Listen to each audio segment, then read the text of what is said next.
दोस्तों, आज हम एक ऐसे व्यक्ति के बारे में बात करने वाले हैं जो पैदा तो मुस्लिम धर्म में हुआ है, लेकिन उसने अभी तक के जीवन काल में कुछ ऐसी बातें कह दी हैं जिससे मुसलमान तो उससे नफरत करने ही लगे हैं, साथ ही हिंदू भी उसे गालियां देने लगे हैं। वो व्यक्ति हर धर्म का विरोध करता है, हर धर्म ग्रंथ का विरोध करता है, फिर चाहे वो भगवत गीता हो या फिर कुरान।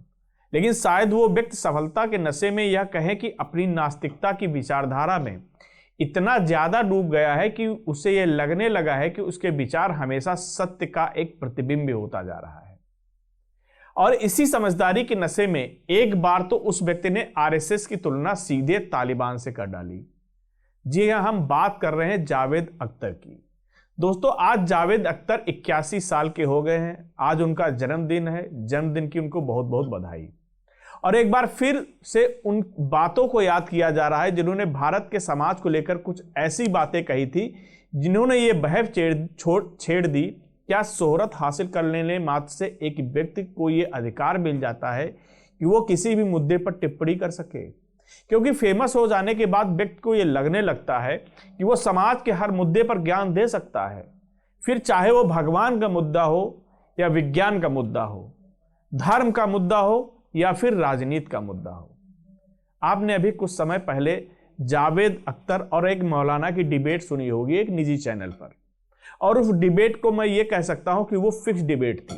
उस डिबेट में एक धर्मगुरु नहीं थे, वो एक फिक्स डिबेट इस तरीके से कहा जा सकता है कि जब मौलाना ने डिबेट शुरू की उस वक्त ही उन्होंने जावेद अख्तर को हारा घोषित कर दिया था।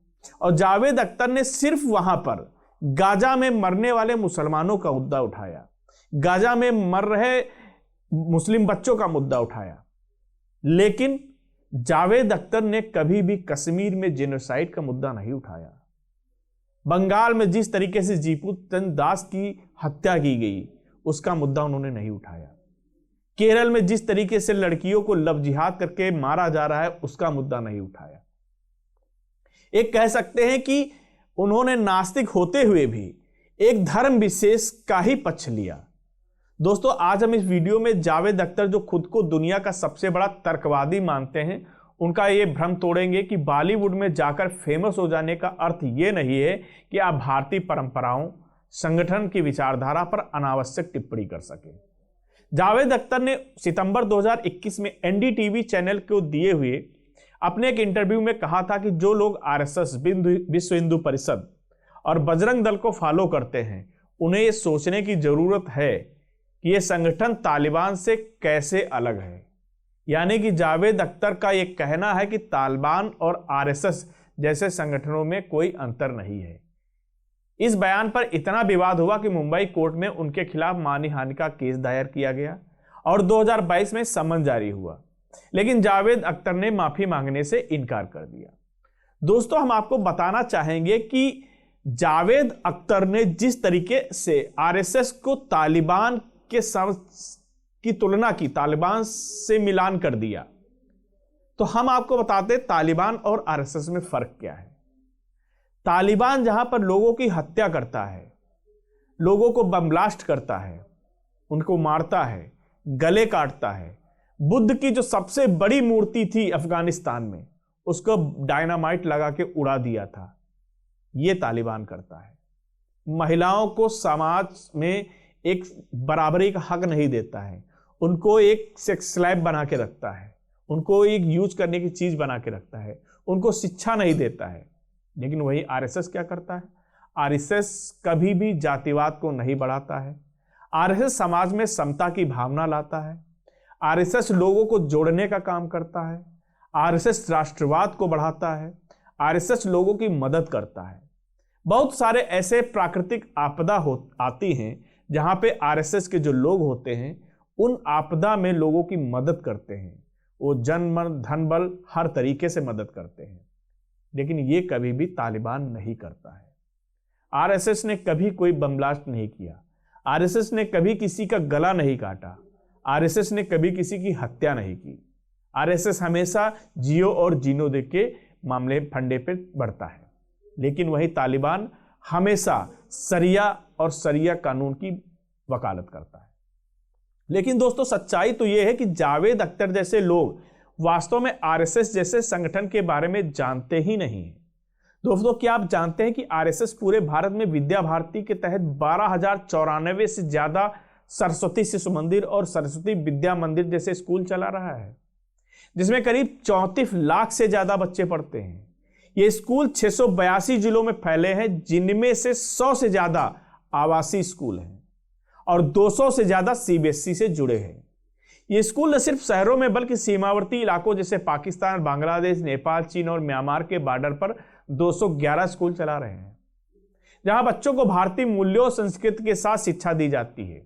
जबकि तालिबान ने अफगानिस्तान में 2021 में महिलाओं की माध्यमिक और उच्च शिक्षा पर पूर्ण प्रतिबंध लगा रखा है, जिससे 22 लाख से ज्यादा लड़कियां शिक्षा से वंचित हैं। यह प्रतिबंध अब 4 साल पूरे कर चुका है और तालिबान ने इस महिलाओं को दबाने का हथियार बनाया है।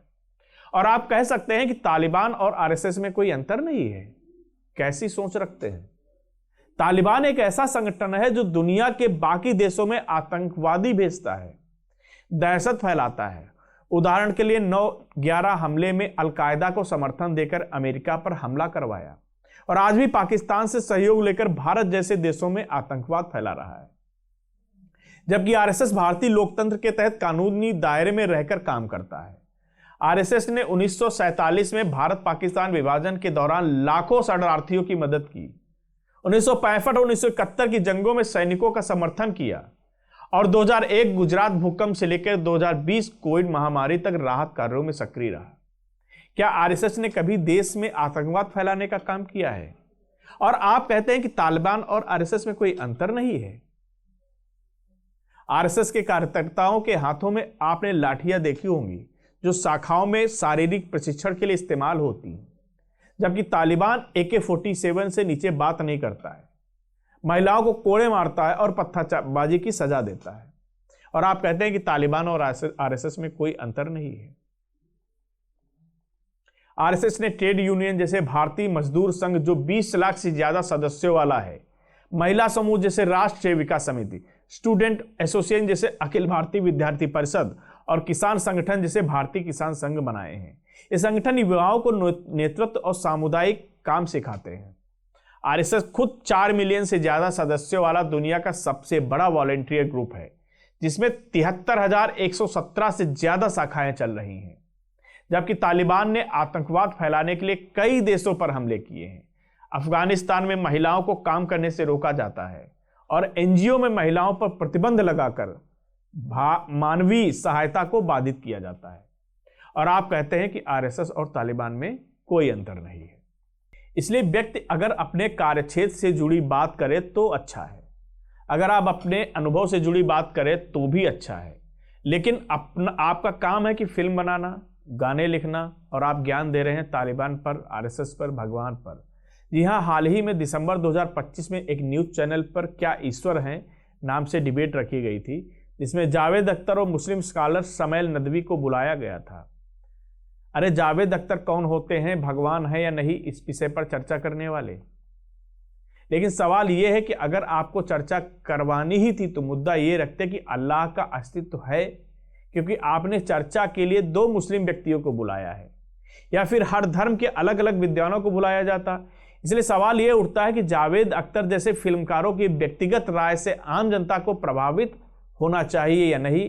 अपनी राय हमें आप कमेंट बॉक्स में बता सकते हैं। मैं हूं अनूप मिश्रा और आप देख रहे हैं सरकारी मंथन। नमस्कार।